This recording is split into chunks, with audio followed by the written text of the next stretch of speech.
Good evening, everybody. Welcome to the Kickin' Show, the official podcast of Kickin the Tires. We are here at Daytona International Speedway. Zach and I are about 20 feet apart there, and Justin, you're back in the left coast out in California and still under lockdown, so you couldn't come out here to have time with us. But great nights last night with the dual races, and Eric Almirola winning one of those, and Austin Dillon winning the second. We're going to go into some of that, talk with Zach about what he saw as a photographer around the track. Tonight, an incredible Truck Series race here to kick things off at Daytona International Speedway. And but before we get to that, let's go over to Zach and hear about the duel number one, won by Eric Almirola last night. Yeah, for sure. I mean, when it comes to these duels every year, we kind of expect, they say it every year that one duel is crazy and one duel is kind of tame, and it kind of goes back and forth every year. This year, it seemed like duel number one was definitely the quiet one. It didn't seem like that at first. A lot of three-wide racing. I mean, these guys were sitting around all winter long. Some guys ran the Snowball Derby. Some guys ran the Chili Bowl. But overall, getting on the high banks and doing some draft racing, they were really pent up. And we saw it in that first duel. A lot of three-wide early, but then it kind of got strung out. Eric Almirola, who ended up winning the deal. I mean, he was the guy to beat pretty much that whole race. He led 52 of 60 laps.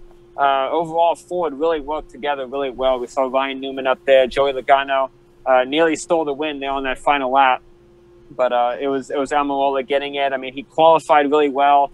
He was certainly the best Ford on qualifying day this week. And he was able to show that he's got the race power underneath him as well. So, and we've seen that in the past with him. He nearly won this race, I guess 3 years ago, obviously. So, I mean, he's done it before. He's won Talladega, and he came here, and he showed that he was certainly among, if not the best guy. I mean, both duels combined, he showed more speed than anybody else probably.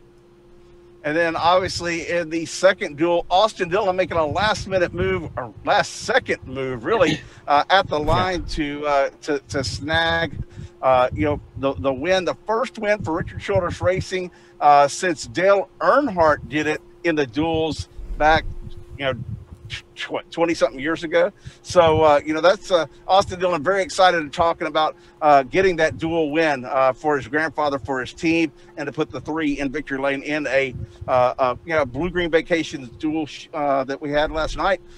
Bubba Wallace comes in second. I feel bad for Bubba, but, and Bubba makes you feel bad for him because, as I said before, he reminds me of Eeyore, and that's my favorite cartoon character when I was a little kid. But it's like, Bubba, you should be excited, man. Come on. So, we're gonna have some great racing here this weekend at the Daytona 500. Tonight, this race was phenomenal. I mean, I covered Haley Deegan for most of the night. She did an incredible job till she got kind of in the dust and couldn't see.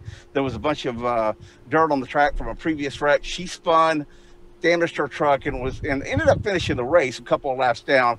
But man, until that point, late in the race, she had done really, really well. And then to see what happened there at the end with Ben Rhodes putting Toyota and ThorSport back in victory lane, wow. Because they just teamed up with Toyota again after leaving them a few years ago. So props to them. Zach, what do you see as our official photographer here at Daytona for Kickin the Tires?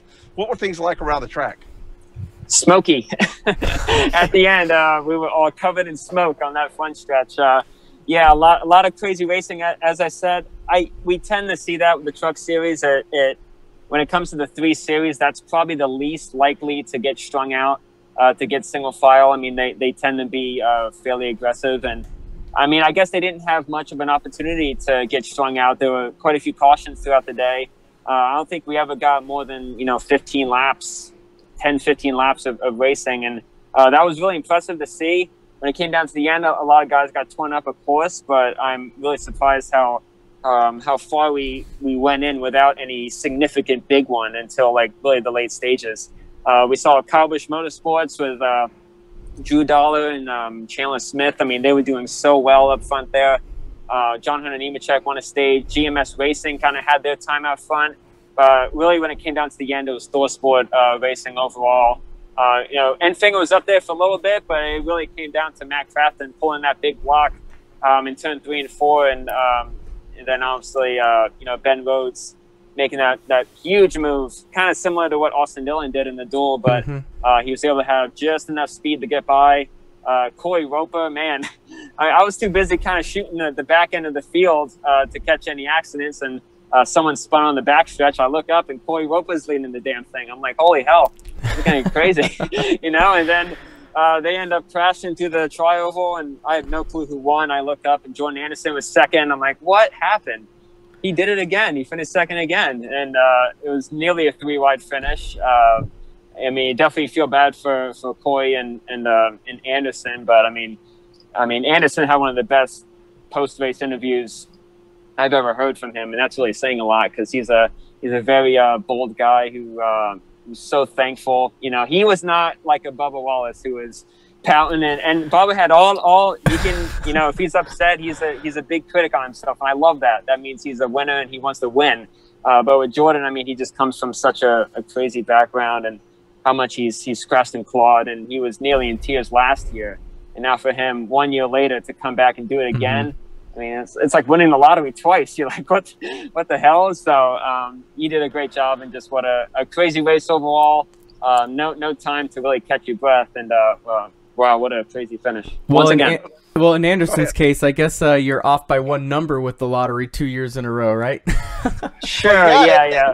Except the fact that he almost shut this team down 3 weeks ago. I mean, they weren't sure that the 3 truck was going to run. He got some sponsorship and some bio rides from a few other previous sponsors that he had that's going to do some road courses and some short track stuff. So Jordan saves the truck team.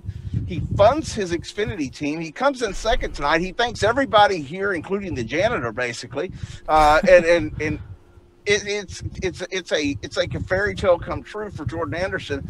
And I mean, how he got through there, the story of he kind of just guided it like a dart and just bounced a little bit here and bounced a little bit there and came home second. So really cool to see the excitement. You know, you really love seeing that much emotion because you see exactly what it means. Jordan Anderson was here as an 8-year-old sitting in the grandstands, you know, as a fan. He came down here in '99 for Speedweeks and slept in the back of his dad's Tahoe so that he could watch the racing here at Daytona International Speedway. That's what racing is about. That's the family camaraderie that we have in NASCAR. So, you know, props to him, props to our winner, Ben Rhodes. And, you know, Ben Rhodes was an 18-1 long shot to win the race tonight on Vegas odds. So that doesn't seem like a lot, but those are, you know, that's a $5 bet wins $90. That's pretty good win for him. And you know, for all the people that were supporting him, getting Thor Sport back into victory lane, great for him. And Justin, out in California, what did you see from your perspective out there in California, Justin? And talk about the Supercross going on. You know, I guess it was in Indianapolis. Yeah, so 3 races in Houston, then 3 races in Indy, and so the Indy news is going to be pretty easy because all 3 races were swept by Ken Roczen. He's kind of a man on a mission right now. You know, getting the penalty and then getting caught up by Dean Wilson and Lapper. He even said in this press conference that he felt like he was robbed in one form or another of about 7 championship points, which in Supercross is a lot. That's a lot of ground to make up. And so he kind of sealed the deal by sweeping all 3 races, taking the center step on the podium. And then with the 250 series for the East Division, that is, it's pretty much just been a battle between Colt Nichols and Christian Craig. Those two have pretty much been the class of the field. Jet Lawrence obviously being the 3rd one, but getting a crash in one of the heat races as he walked up to the main for the gate, or walked up to the gate for the main, I should say. He ended up backing out at the last minute due to some shoulder injuries and some pain there. So hopefully he's better and we'll get back out on the track soon. So Michael Mosiman is now kind of that 3rd horse in that 250 East battle. So they're going to take a little bit of a break. I think they have one more race later this month, and then pretty much it's the end of the season. So after that, we're going to see the 250 West Division take on the next few races and see who's going to be the front runner for that championship. And then at the end of the year at Utah, we're going to crown 3 champions for all of that. So yeah, they're going to be out in Orlando next, and then I believe Daytona Beach and stuff like that. So be sure to check out if you want to get tickets, because they are selling out pretty quick with the limited capacity right now for COVID regulations. They'll also be in Arlington, Texas as well, and we'll be there covering. That's a home track for, as big as the state of Texas is, it's a home track for Kickin the Tires. So yeah, so definitely want to check us out there. Who knows? We might be giving away some swag or something, around the dirt track there. I've got to say something real quick before we go any further. We picked up a sponsor this week here in Ormond Beach while we were here. Rosevilla's Southern Eatery. It's in Ormond Beach. It's next to the 31 Supper Club, owned by the same people. Phenomenal dinners and appetizers, desserts, incredible. Blueberry cobbler, peach cobbler, pecan pie. So you see where this is going. I'm fat, I'm overweight, but I love a good meal. So do I, by the way. And he's skinny. So but yeah, Rosevilla's Southern eatery here in Ormond Beach picked us up. Wanted to say thank you. They treated us to an incredible lunch earlier in the week, and came on board to support Kickin the Tires. We're going to support them. So if you're here in Daytona, and if you go to Rosevilla's and you mention that you heard it on Kickin the Tires and you talk about qualifying, just say the word qualifying and Kickin the Tires together. They're going to give you either a free appetizer or a free dessert. Can't go wrong with that, man. I might head over there tonight. There you go. There you go. Free appetizer, free dessert, and they have incredible fried chicken. That's what they're known for. But they also have really, really good shrimp and grits, which is what I had over there for lunch the other day. So, thanks to the folks at Rosevilla's. Pat and his staff did a great job, handling our group, and we really appreciate it. So, we've got 2 more races here this weekend, and then next weekend we've got the road course, Daytona 500 coming up on Sunday. Tomorrow's qualifying for the Xfinity Series. We had some news today with Kurt Busch. I will get to that in just a second. I want to go to Zach and talk about what he thinks is going to happen tomorrow in the Xfinity race. Man, I mean, this race is always among the most difficult to predict. I mean, especially in a year like this where there's just so many new drivers in new places. I mean, it's always such an incredibly competitive field. But when you're starting the year, they say it all the time, everyone's tied in the championship. Everyone's got the same amount of points. Everyone's got all the potential in the world to do what they want. And just what we saw here tonight with some small teams, same thing happens in the Xfinity Series. I mean, we saw it with Timmy Hill last year finishing 3rd, and we saw a first-time winner last year with Noah Gragson. I mean, just nobody's really off the table. You got some guys coming back like Austin Cindric. It's going to be his last year in the series. Justin Allgaier, who's run this race numerous times, and just a ton of new guys and new field and new cars like Riley Herbst with Stewart Haas Racing, and just it's a hell of a field. So that's going to be a wild race, and ARCA race as well tomorrow. So we're going to have a little bit of double header there, and I know Christian Coley here at KickinTheTires.net is going to be covering the ARCA stuff, and we're going to have plenty of photos going your way throughout the remainder of the weekend. Well, and I mentioned Kurt Busch. You go to Kickin the Tires and read the article I wrote today. Kurt Busch and Monster releasing a sizzle video. It's incredible, the video itself, but you may be a little bit sad because it looks like Kurt may be hanging up his helmet in NASCAR. Or is he? Because he walks out in this video, looks up at the TV screen where Michael Waltrip is giving the news brief, this breaking news with sources saying, and says fake news. But then he gets a call from Rob Gronkowski saying, don't do it, don't retire, bro. You got to watch the video, read the story. There's more to come. I talked to Kurt Busch today. He said, look, it's open to interpretation. I'm not telling you what I'm going to do. So we'll see what happens. So I love it. I mean, it's great. It's a great ploy to get people to talk about Kurt Busch. He won the Daytona 500 here in 2017. He's a 2004 champion in NASCAR. He's done pretty much everything you can think of to do in NASCAR, or has he? So we will see. And but check that story out.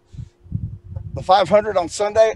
I'm going with Ryan Newman as my pick. But before I get to that, I'm going to give you a couple of things. Ryan Preece is a 28-1 shot to finish in the top 3. Okay, Kaz Gralla is a 151 shot to finish the race in first. Austin Cindric, this guy's got good equipment. He's a 42-1 shot to finish in the top 3. Ryan Newman, who almost won the race last year, 14-1 shot to win in the top 3. So we got some really good odds if you want to check those out. We'll have a story coming out at Kickin the Tires on some of the odds for the 500. Zach, who do you like in that race? I've already told you who I like. Yeah, it's quite a few. I mean, I was definitely looking at, we mentioned Bubba Wallace earlier.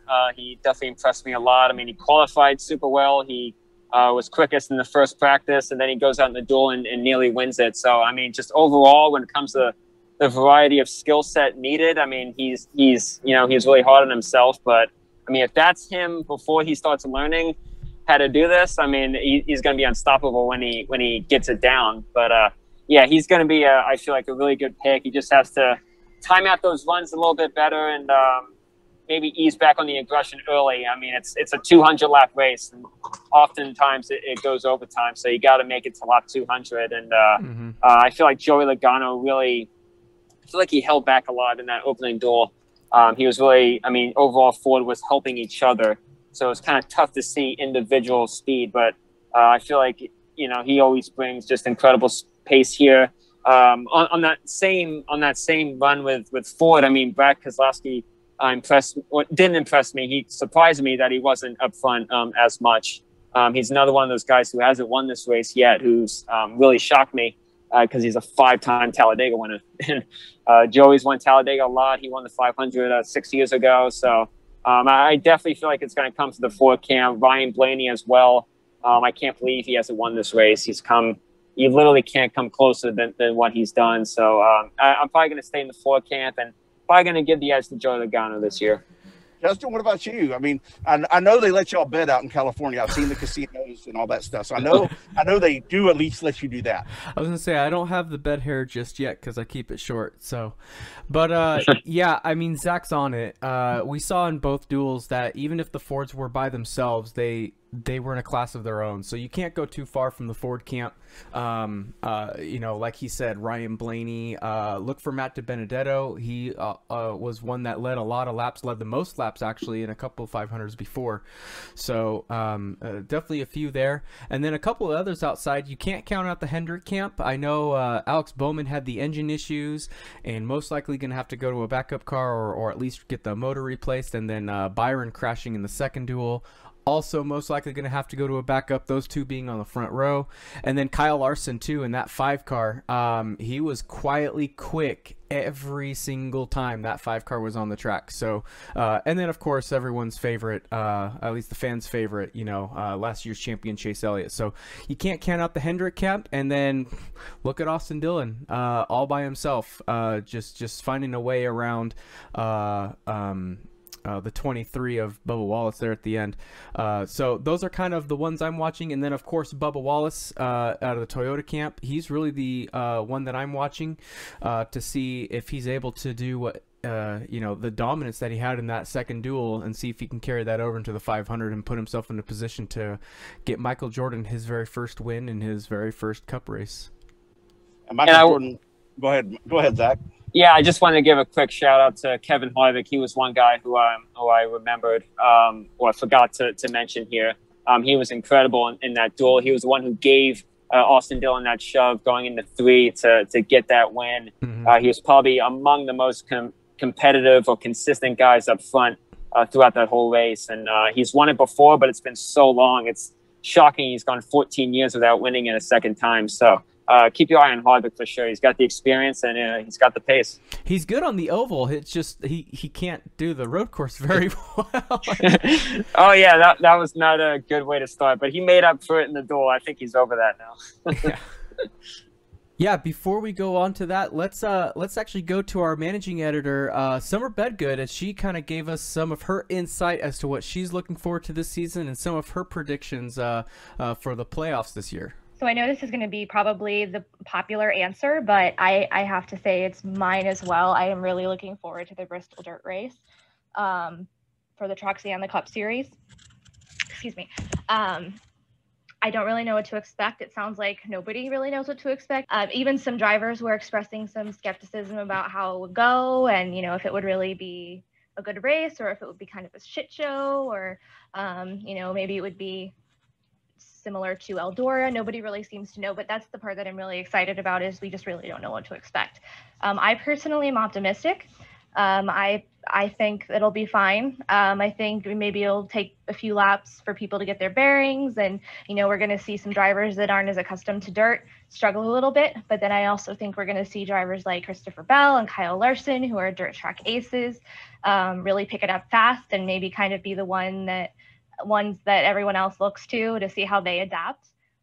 So that's, and of course I'm excited, like everyone else is, about all the road courses that we're going to get to go to this year.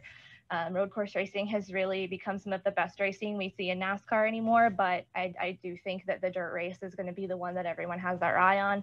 It's something different. I'm really happy that NASCAR decided that they were comfortable doing something different, and that's definitely one that I have circled on the calendar more so than anyone else.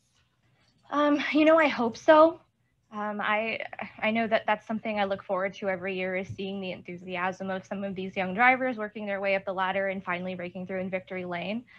Looking at the, especially with all these new teams coming into the sport, right? How cool is that? And it'll be interesting to see how well they do. But gosh, it's going to be hard to beat some of these veterans that are competitive week in and week out. And I feel like it's kind of getting harder almost for some young drivers to break through. If I had to choose, though, and if I'm comfortable making a prediction, I would have to say Christopher Bell. With him moving over to the big stable and Joe Gibbs Racing instead of having to be with the satellite team of Levi Family Racing, I think that he has the best chance to kind of break through. And he'll be in, with his teammates, with his veteran teammates, and be able to lean on them maybe a little bit more than he was ever before. I am a little concerned that he will kind of be like an Eric Jones or a Daniel Suarez, though, where they were in the Cup Series with Joe Gibbs Racing and kind of weren't able to make something of it for whatever reason. I think they have the talent to do so. I don't think anybody doubts that, but they just, for whatever reason, weren't able to live up to the standards set by their teammates. So I do wonder if Christopher Bell will sort of fall into that category as well, but I don't know. Obviously, he's shown that he's capable of doing great things in the Xfinity Series and elsewhere too. So if I had to make a prediction of a first-time winner, I would say Christopher Bell is the most likely candidate. So hopefully this counts as a surprise, but I would say Bubba Wallace, I think, is someone that comes to mind for a potential playoff driver, or potential surprise or dark horse maybe playoff driver. I know we haven't seen a ton out of him from the Cup Series, but I do feel that he's shown some potential. And obviously he had some success in the Truck Series and was fairly competitive in the Xfinity Series. So I think he's got something to show, and just kind of needs the right opportunity. And maybe this is it. Maybe this 23XI Racing deal is what he needs. And sort of with, we're going to have to see. I'm always kind of skeptical about new teams coming in, if they're actually going to be able to live up to all the hype and the expectations. But if they're doing everything right and they're hiring the right people and they're partnering themselves with the right people, and it looks like they are, maybe they can make something happen. So I think Bubba Wallace is someone who immediately comes to mind for someone that we haven't really seen competitive in the playoffs before. But with this opportunity, if it goes as well as kind of it sounds like it might, I think we could see him in the playoffs. And I think that would be great for the sport. I think it'd be really cool to see what he could do in that scene. I don't know that I would have him get very far, but at the same time, maybe again with this new team, maybe that'll surprise us and they'll be able to be on par with, Joe Gibbs Racing and the rest of them. So I definitely will be interested in seeing if Bubba Wallace and that team is going to be able to make that happen and make it in the playoffs. That would be a huge accomplishment and a huge story, by the way. If they were able to make that happen, that'd be a really big deal. So I think that might be someone we'll have to watch and see if they can make that happen. Well, I'm looking here through my post. I can confirm that Willie B is going to a backup car. They're not 100% sure yet on Alex Bowman. Catanzareti is one of the others that is going to a backup car. So there's going to be several. The numbers were fluid this morning from what I could tell. The 41 of Cole Custer confirmed to a backup car. William Byron confirmed to a backup car. Ross Chastain confirmed to a backup car. Keselowski confirmed to a backup car. Chase Briscoe confirmed to a backup car. Anthony Alfredo confirmed to a backup car. And as I said, Catanzareti. So lots of guys, as of this morning, going to backup cars. They still have practice tomorrow. We'll hear more on Alex Bowman. We talked to Jack Canals earlier today on his thoughts. They're going to get in there with a borescope, look at the engine, see if there's anything. If not, they're going to seal it up. And, Bowman said, hey, the engine's fine. The car's vibrating. So we'll see what happens there. I guess that's going to do it here for us at Kickin the Tires. Don't forget to hit the subscribe and like and share and everything there at the bottom for the YouTube channel. Go to our Twitter account, Kickin the Tires on Twitter, and Jerry Jordan _KTT. Zach Racing for Zach. Justin Center Step Racing for you. And follow us, man. Everybody, we're going to be here at Daytona telling you about what's going on. We'll be reporting. We may do a break-in next week. As a live following the Daytona 500. So stay tuned to see what happens there. Thanks again to our new sponsors, Rose Villas. And check them out if you're in Ormond Beach. Mention NASCAR and KTT, and you'll get a free appetizer or dessert.